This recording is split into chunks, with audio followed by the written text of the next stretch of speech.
bikran virgin, fabanat saiban, ternyata setelah nikah tidak virgin, falahul fashu, maka laki-laki itu punya hak untuk fasakh. Fasakh artinya pembatalan bernikah.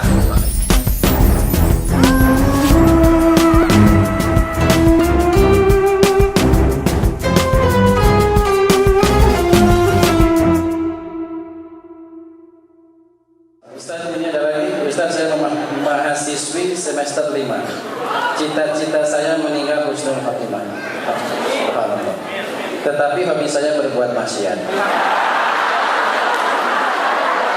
Ya ini ya. Ingin mati tapi maksiat.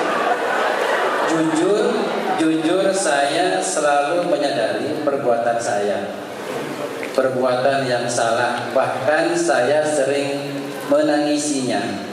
Tolong beri saya nasihat, amalan apa yang bisa menjauhkan saya dari perbuatan maksiat itu.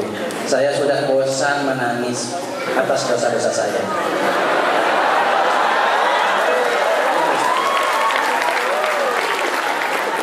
Berdosa itu semua orang tahu, tapi penyebab apa membuat engkau berdosa, engkau mesti tahu. Dosa apa yang kau lakukan dan mengapa engkau berdosa, mesti tahu. Sehingga mudah kita mencarikan obatnya. Itulah gunanya kita diperiksa dulu sama dokter di USG,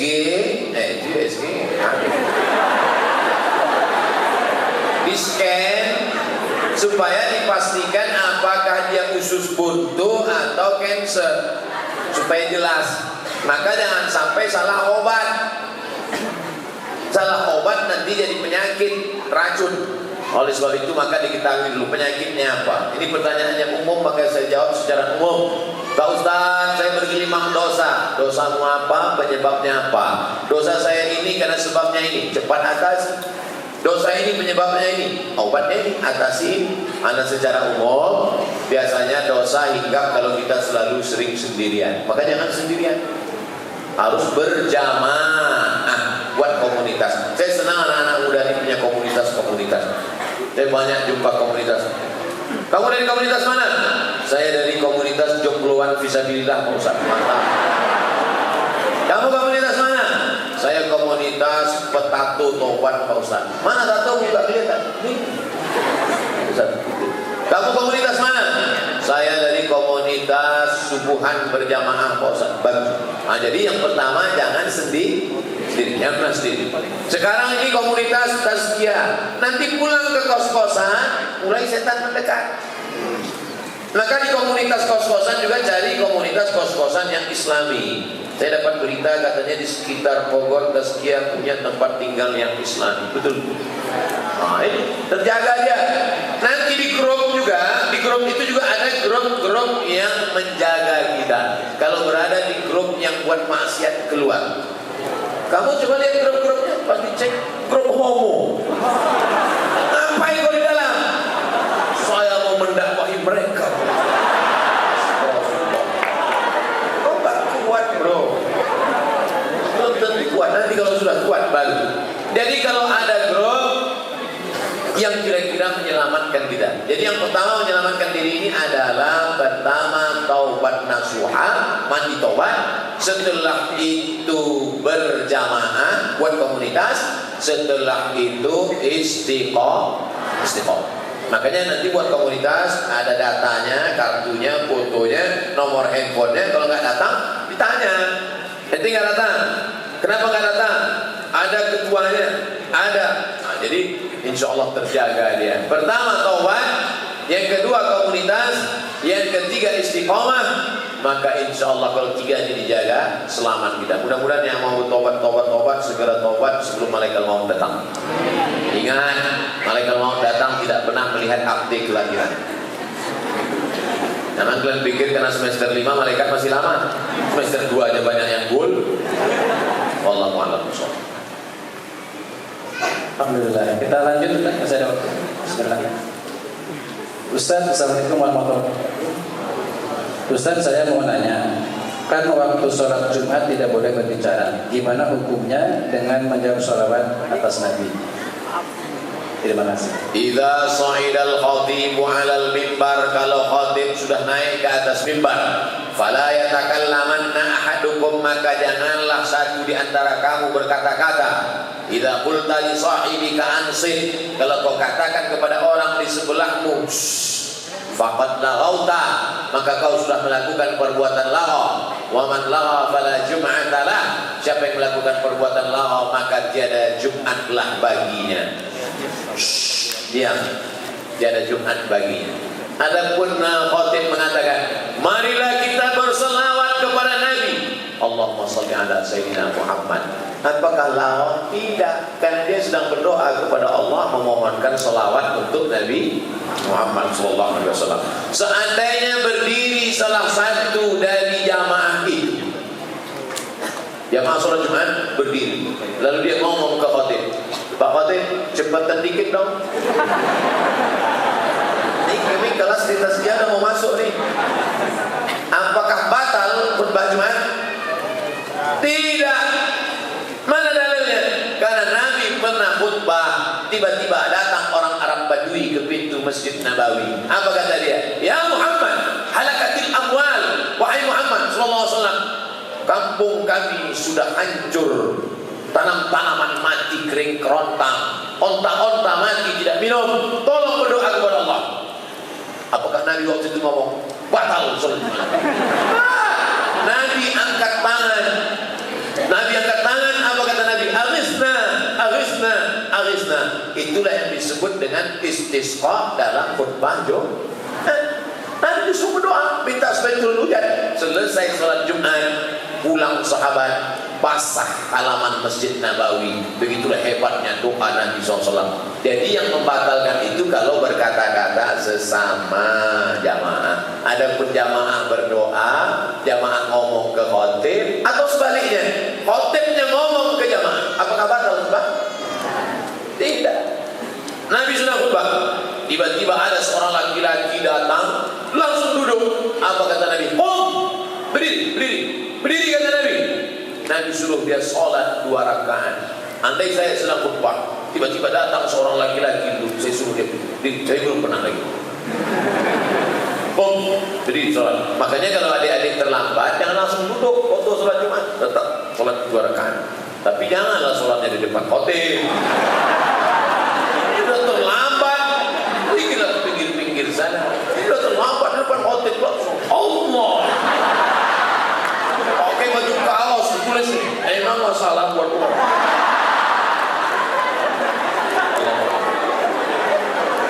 Bisa ada 3 lagi. Baik. Assalamualaikum warahmatullahi wabarakatuh. Ustaz, teman saya mengamanahkan pertanyaan. Teman saya pernah berzina, tapi tidak sampai hamil, dan dia ingin telah bertobat. Yang ingin teman saya tanyakan, apakah yang harus dilakukan? Menyembunyikan aib itu atau restoran kepada keluarga? Terima kasih. Dia laki-laki perempuan. Tulisannya laki-laki, teman saya. Kalau laki-laki berzina, habis itu dia nikah, istrinya kan nggak tahu kan? Nggak tahu, karena nggak ada labelnya. Beda sama perempuan. Kalau dia berzina, habis itu dia nikah, suaminya tahu. Dalam kitab fikih dikatakan, dikutip oleh Sayyid Sabiq dalam fikih sunnah. Lihat fikih sunnah.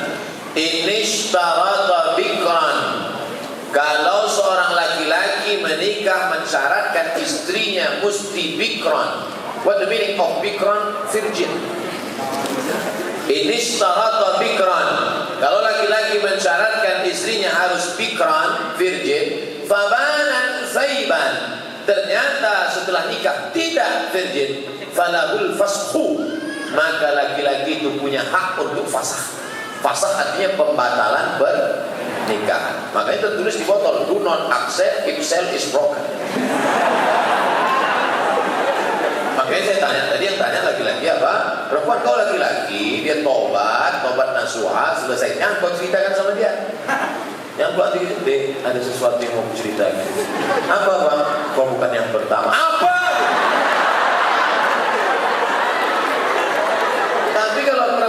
Kenapa harus cerita? Karena kalau tidak nanti ini bahaya. Cuman menanyanya jangan langsung pancing-pancing dia. Pancing dia, Mas, ya apa sih arti keperawanan bagimu? Terus dia bilang, alah, gak ada. Aku pun gak berjaga.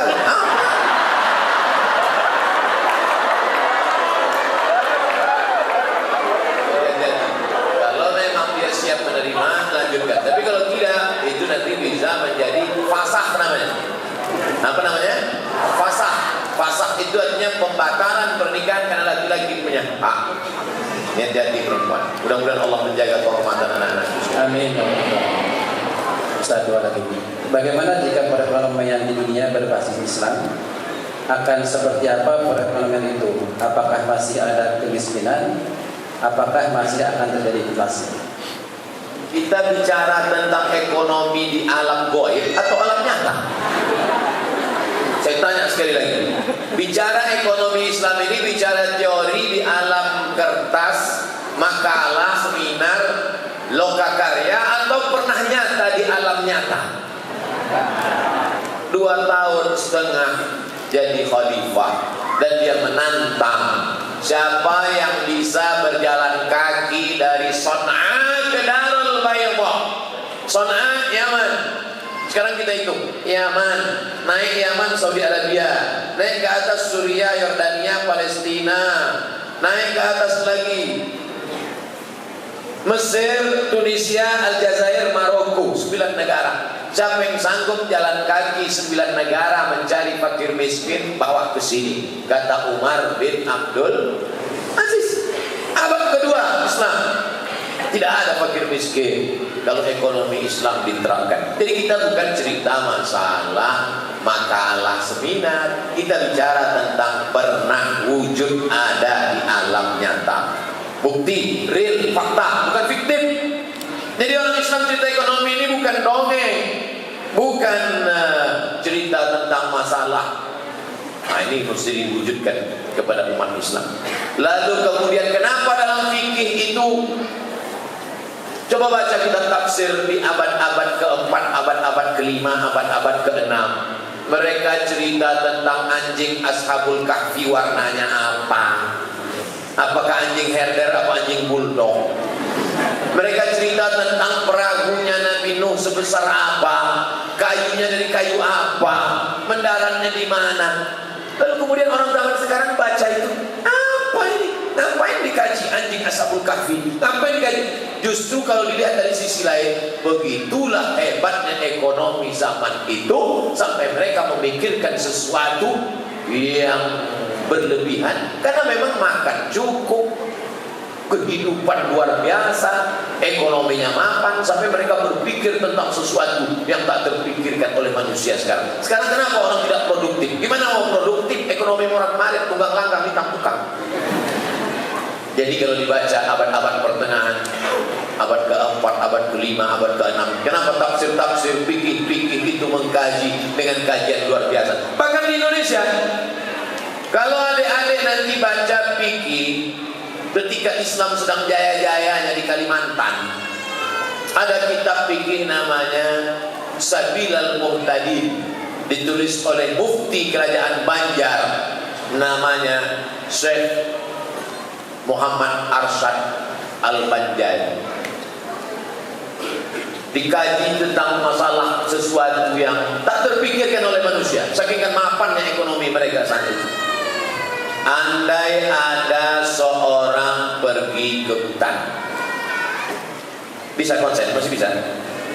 Andai ada orang pergi ke hutan, sampai di hutan turun hujan gerimis, maka dia pun masuk ke dalam gua, berteduh di dalam gua.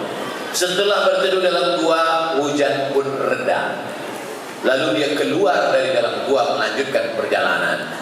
Ternyata gua tempat dia berteduh tadi rupanya maaf, kemaluan raksasa.